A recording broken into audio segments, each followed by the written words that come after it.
Possible है कि दुनिया का इतना बड़ा स्ट्रीमर करोड़ों का वीडियो खराब कर दे?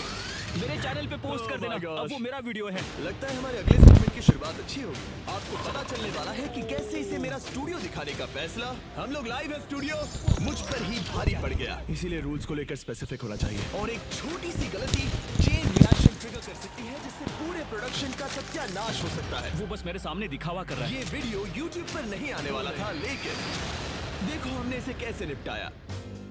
अपनी आंखों की पट्टी हटाओ। मैंने 100 कंटेस्टेंट्स को यहाँ ट्रैप किया है। आपको स्पाइक से बच के यहाँ से निकलना होगा, वरना एलिमिनेट हो जाओगे। Good luck. तो गेम टाइम आ गया। संभल कर चलना, ओके? बस ये छोटी कॉन्गो लाइन, जब तक मैं ना कहूँ अपना ब्लाइंड फोल्ड मत खोलना। ये बता पाना मुश्किल है कि ऐसी वीडियोस बनाने में कितना दिमाग खर्च होता है।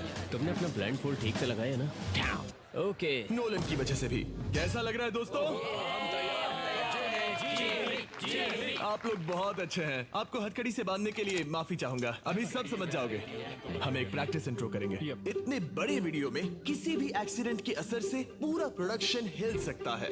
अनफॉर्चुनेटली शूट के कुछ दिन पहले मैंने अपने दोस्त स्पीड को स्टूडियो दिखाते समय एक छोटी सी गलती कर दी। ये अपकमिंग वीडियोस के सेट हैं। सच कहूँ तो मेरे ख्याल से ये प्रोटोटाइप है, फाइनल वाले नहीं है। मैंने इसे स्पीड की स्ट्रीम पर दिखा दिया, जो कि बहुत बड़ी गलती थी। मुझे थोड़ा केयरफुल होना चाहिए था। उन्हें एक पजल सॉल्व करना है, वो भी ये सीलिंग नीचे आने से पहले। सही है ना? अगर किसी एक कंटेस्टेंट ने भी ये ट्रैप स्ट्रीम पर देखा है, तो बाकी सब कंटेस्टेंट्स को इसे देखने का बराबर मौका मिलना चाहिए। अपनी पट्टियां हटा दो। तो हमने एक रिहर्सल किया और सारे कंटेस्टेंट्स को मौका दिया कि चैलेंज शुरू होने से पहले वो इस पजल को अच्छे से देख लें। लेकिन अब भी एक प्रॉब्लम थी। वहाँ 45 सेकंड्स लगते हैं, 30 तक आ सकते हैं। 35? ये फर्स्ट ट्रैप हमारे 2/3 कंटेस्टेंट्स यानी 66 प्लेयर्स को 45 सेकंड्स के अंदर बाहर करने के लिए डिजाइन किया गया था, जिससे कि सिर्फ 34 प्लेयर्स ही आगे बढ़ पाएंगे। अगर वो 45 सेकंड्स में जीत जाते हैं तो उन्हें मिलेंगे 1 इन लाख। टारगेट्स को पाने के लिए हम लिटरली अपने स्टाफ से एक के बाद एक टेस्ट करवाते हैं। लेकिन वो सारे टेस्ट बेकार गए, क्योंकि सबको एक झलक मिल गई थी। इसीलिए हमने 45 सेकंड्स के बजाय 35 सेकंड्स में सीलिंग को नीचे लाने का फैसला कर लिया। अब चलो चैलेंज शुरू करते हैं। उम्मीद है सब अच्छा होगा। सब लोग अपनी पट्टियां हटा दो। मैंने इन 100 लोगों को दुनिया के सबसे खतरनाक कमरे में फंसा दिया है। सीलिंग नीचे करो। देखते हैं कौन कौन एलिमिनेशन से बच पाता है। सीलिंग नीचे आ रही है। हमने फर्स्ट ट्रैप के साथ एक मेजर प्रॉब्लम सॉल्व कर ली थी। Classic mister beast. आप वहाँ क्या काम कर रहे हैं? स्पीड के साथ हुए इंसिडेंट के कुछ रिजल्ट्स हमें आने वाले चैलेंजेस में दिखे, और आप देखेंगे कि हमने कैसे उन चैलेंजेस को बनाए रखा। उसे सर के पीछे लगा। आगे पीछे चलो, इस तरफ चलो। और किस तरह हमने दुनिया के सबसे बड़े चैलेंजेस को एग्जीक्यूट किया। क्या लगता है हमारा पेंटबॉल गेम कब होगा? 8:30। कितने लोग बाहर निकले? अच्छा, एग्जिट के और भी एंगल्स है क्या? वैसे तो सिर्फ 30 से 40 लोग ही स्पाइक रूम ट्रैप से बचने चाहिए थे, लेकिन 51 लोग अगले चैलेंज के लिए एडवांस हुए। ये तो बहुत है। नेक्स्ट गेम बहुत ब्रूटल है। क्या हम 50 लोग को सरीना में फिट कर पाएंगे? अगर नहीं तो बहुत गड़बड़ हो जाएगी। दिखाओ उन्होंने क्या पहना है। वो बस पूरा व्हाइट है। उनके पास कंप्रेशन पैड, शर्ट और पैंट भी है, राइट? हाँ, अंदर उन्हें है। कुछ फील तो नहीं होगा? मेरे ख्याल से हमें हमें भी शायद कुछ और एक्स्ट्रास चाहिए होंगे। किसी को पहनाओ ताकि दिखे कैसा लुक आ रहा है। मुझे पेंटबॉल शूट करने के लिए कुछ भरोसेमंद लोग ठीक चाहिए। है। मैं हमेशा अपनी टीम को क्रेडिट देता हूँ जहाँ देना चाहिए। 3, 2, 1, हम गो। इन चीजों को हमेशा हर स्टेप पर टेस्ट करते रहते हैं। मुझे कुछ फील नहीं हुआ। मुझे डायरेक्ट लगा पर चोट नहीं लगी। ऐसा लगा जैसे कोई टच करके गया। पर पेंटबॉल गन्स मजाक नहीं होते। मेरे दोस्तों को हेलो कहो। इस चैलेंज से कुछ वीक्स पहले हमारी टीम वाटर के लाइव स्ट्रीम पर मैंने 3 शॉट लिए, सिर्फ एक बोला था। सच कहूँ तो ये क्या था, बहुत दर्द हुआ। स्ट्रीमिंग गेम में तुम्हारा स्वागत है। सीधा मेरी नस पे लगा। लगता तो है है ना? चोट लगी क्या? डंक जैसा लगेगा, लेकिन एड्रेनलिन संभाल लेगा। मेरे ख्याल से ऐसा होना चाहिए, लेकिन असलियत में तो ऐसा कुछ होगा। ये बहुत एग्रेसिव है। हम ऐसे शूट नहीं कर सकते। हो सकता है कि 6 लोग किसी एक पर ही हमला करें और उसे 10 या 15 बार हिट हो जाए। अगर किसी को 3 पेंटबॉल्स लगे और 3 हफ्तों बाद भी उसकी चोट के निशान नहीं गए, तो मैं क्विट करूंगा। मैं नहीं चाहता किसी को चोट लगे। थोड़े एडजस्टमेंट्स के बाद हमने सभी पेंटबॉल गन्स की इंटेंसिटी कम कर दी। अब सिर्फ एक चीज बाकी रह गई थी। ओह बॉय, 51 बाकी है। सिर्फ 20 आगे जाएंगे। बाकी 31 एलिमिनेट हो जाएंगे। हाथ उठाओ। मैं समझ जाऊंगा कि सबको रूल्स अच्छे से पता है और किसी को कोई प्रॉब्लम नहीं है। स्वागत है दूसरे ट्रैप में। सब लोग अंदर आ जाओ, अंदर आ जाओ। यहाँ से जैसे जैसे और प्लेयर्स एलिमिनेट होते गए, स्ट्रैटेजी और टीम वर्क बाकी गेम्स में असर करने लगे। हम इन्हें एक दूसरे के खिलाफ करने वाले हैं। आगे आप देखेंगे कि कैसे टाइम के साथ हमारे चैलेंजेस इवॉल्व करते गए, और वो भी आखिरी मोमेंट पर। मुझे लगा नहीं था इतने डिसीजंस लेने ऐसी पड़ेंगे। सिचुएशंस के लिए हमें तैयार रहना चाहिए। इतने सारे कंटेस्टेंट्स के साथ और इतने बड़े सेट के साथ बहुत सी चीजें वीडियोस में जाती हैं जिसे आप शायद नोटिस नहीं करते। जब हम इस तरह के बड़े बड़े सेट्स बनाते हैं तो कभी कभी 100 से ज्यादा लोग इन्वॉल्व होते हैं, जिसमें इंजीनियर्स, आर्टिस्ट और क्रिएटिव्स भी होते हैं। और स्लैक उन्हें एक ऐसा स्पॉट देता है जहां वो एप्स के बीच स्विच किए बिना या ईमेल का यूज किए बिना आराम से कम्युनिकेट कर सकते हैं। नोलन ये क्या खेल रहा है? वो जिमी को देखो। सच में ये लाइट कितनी ब्राइट है। हाँ, पता नहीं पकड़ेगा या नहीं। मुझे नहीं लगता उस ये लगभग 30 साल का है। 27 लगभग 30 नहीं होता। ऑलराइट, स्वागत है ट्रैप नंबर 3 में। स्वागत है ट्रैप नंबर 3 में। तो यहाँ पर एक गड्ढा है, मतलब एडिट में ये गड्ढे की तरह दिखेगा। लेकिन आपको बता दूं कि ये सिर्फ 3 फीट गहरा है। हमें सिर्फ क्लेवर लाइटिंग की जरूरत थी। खाली जगह हम पहले भी भरते आए हैं। हमने पास्ट में बहुत से चैलेंजेस किए हैं जहां खाली जगहें थी, और शुरुआत रियल लाइफ स्क्विड गेम्स के वीडियो से हुई। तब हम दूसरे यूट्यूबर्स की मदद लेते थे, लेकिन अब हमारे पास विजुअल इफेक्ट्स की एक बढ़िया टीम है जो कंटेस्टेंट्स की सेफ्टी को ध्यान में रखते हुए चैलेंजेस का लेवल और बढ़ा देते हैं। और एक बात बताता हूँ, पोस्ट प्रोडक्शन इस वीडियो का बहुत ही मुश्किल है। तो आइए, यह है हमारा एडिटिंग रूम। मैं दिखाना चाहता हूँ कि कैसे मैं और सभी एडिटर्स एक ही पेज पर होते हैं। कोई लिख रहा है, कोई मेरा वॉइस ओवर कर रहा है, तो कोई कुछ एडिट कर रहा है, जैसे कि ये लग रहा है जैसे एक पायलट प्लेन खींच रहा है। बहुत कुछ होता रहता है, और यहीं पर स्लैक बॉट आता है। मैं एक सवाल कर सकता हूँ, जैसे कि ट्रैप्स वीडियो कब अपलोड होगा, और ये मुझे जवाब देगा। मेरी सभी meetings, different teams, work streams, documents और चैनल्स की इन्फो निकालने के बाद, ताकि ये सब सिंक में बने रहे।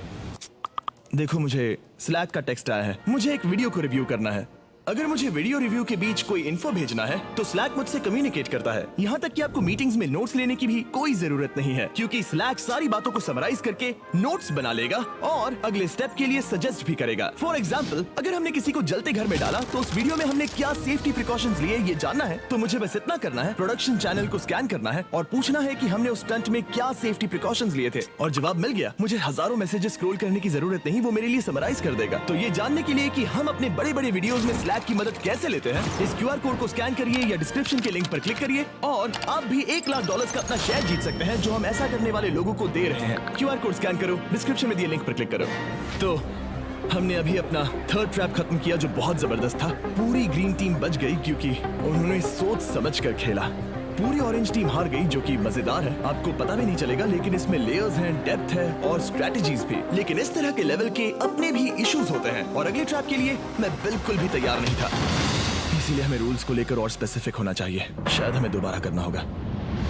तो हम लोग पहली बार यहाँ पर हैं और आंखों पर कोई पट्टी भी नहीं है, इसीलिए मजा आ रहा है। जैसा कि आपने मेन चैनल के वीडियो पर देखा, मैंने रूल्स समझाने के बजाय वॉइस से करवा कर दिखाया। रह गया। पर अब जब पलट कर देखता हूँ तो वो बहुत ही बेकार आइडिया था, क्योंकि उसने सब कुछ खराब कर दिया। वैसे तो हमारे ट्रैप्स बहुत सारी टेस्टिंग और डिफरेंट चेंजेस से गुजरते हैं, लेकिन अगर आप कंटेस्टेंट्स को नहीं बता सकते कि ये कैसे खेला जाता है, तो पक्का कुछ ना कुछ गड़बड़ होनी ही है। अब जैसा आपने मेन चैनल के वीडियो पर देखा, तुम विनर हो। टोमर इस ट्रैप से बचकर फाइनल 4 में पहुंच गया। वो इसीलिए क्योंकि इस बार हमसे गलती हो गई। रुको, हमने आम क्यों रोक दिया? वो बैठा है इसीलिए। ये एक बड़ी प्रॉब्लम थी। 1 सेकंड में बस अभी आया, मुझे रिप्ले देखना होगा। इसीलिए हमें रूल्स को लेकर और स्पेसिफिक होना चाहिए। यहाँ से तो सब सही लग रहा है। वो स्लो हुआ, इसलिए वो बंदा गिर गया। इसे दोबारा रीप्ले करना प्लीज। असली प्रॉब्लम तो ये है कि अगर हमने उस आम को नहीं रोका होता तो क्या वो उसके बाद वाले प्लेयर को गिरा देता? अगर हम फेयर गेम खेल रहे होते तो टोमर के गिरने से पहले आम ने उसे गिरा दिया होता। फुटेजेस देखने के बाद हमें रियलाइज हुआ कि अगर प्रोडक्शन ने ट्रैप रोका नहीं होता तो टॉमर के गिरने के पहले ब्योन को आर्म ने उड़ा दिया होता। वो इसीलिए क्योंकि हमने रूल्स नहीं समझाए। क्या हम कंटेस्टेंट्स को रोककर प्रैक्टिस करवा लें?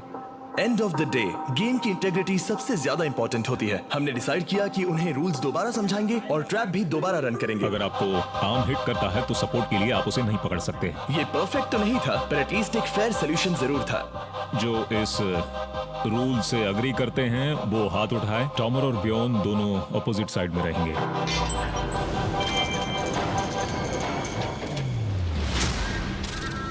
ऑलराइट, तो फाइनल ट्रैप का टाइम आ गया है। मैं बता नहीं सकता क्योंकि उन्हें नहीं पता वो क्या है, तो फ्यूचर मी समझाओ इन्हें। ये एक सिंपल चैलेंज था। हर प्लेयर के सामने 3 ग्लास के हार्ट्स थे और सबके पास चांस था कि वो जिसका भी हार्ट चाहे उसे कैनन बॉल से शूट करें।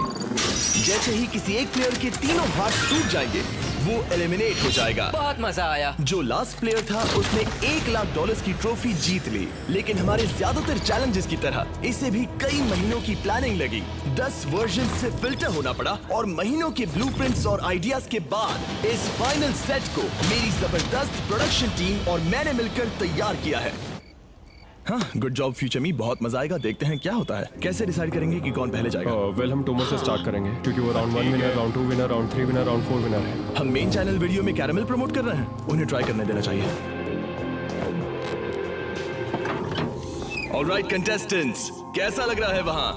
ग्रेट। ओके, हम बस स्टार्ट करने ही वाले हैं। मुझे पता है हम लेट हो गए हैं, लेकिन यही वीडियो का मेन पॉइंट है। नहीं यार। यहाँ ऊपर सब चेक कर लिया? क्या? तुम कैंसिल ही के लिए गए? मैंने पहले ही कहा था। और कैसा लग रहा है? Oh my gosh. बहुत अच्छे, चलेगा। और 13 शॉट्स के बाद हमारे पहले एलिमिनेशन का टाइम आ गया। बस कर दो। मेन चैनल की वीडियो में जब प्लेयर एलिमिनेट होता है तो ये होता है, गिरा दो।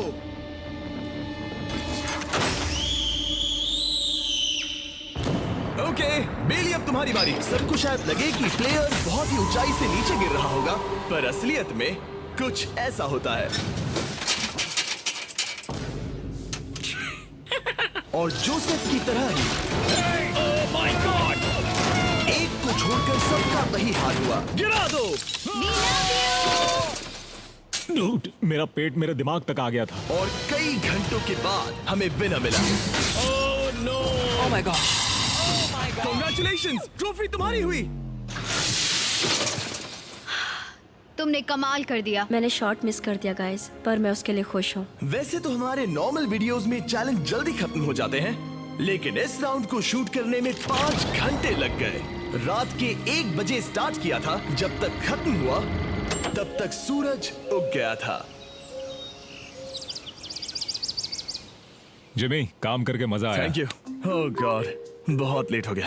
ओके, मैं कुछ कहना चाहता हूँ। आप सोच रहे होंगे कि ये आदमी कौन है। आपने इसे हमारे 30 डेज एक्सेस वीडियो में देखा होगा। ये हमारे एक शॉट में भी था। ये है डेरियस। टरीक के वीडियोस में आने के बाद से इसने उसकी जगह ले ली और मुझे शूट करने लगा। लेकिन अब हम सब इसके साथ घूमते हैं और मजा भी आता है, तो हम इसे भी वीडियोस में डाल रहे हैं। Oh my gosh. अगर आपको ये पसंद नहीं आया तो मैं इसे वीडियो से निकाल सकता नहीं हूँ। नहीं नहीं नहीं, ऐसा मत करना, ऐसा बिल्कुल मत करना। मेरी बात मानो प्लीज। आओ, मुझे एक मच्छर ने काटा। रुको, कहीं इसका मतलब बैड लक तो नहीं होता? कसम से मैंने उस पर पैसे लगाए थे।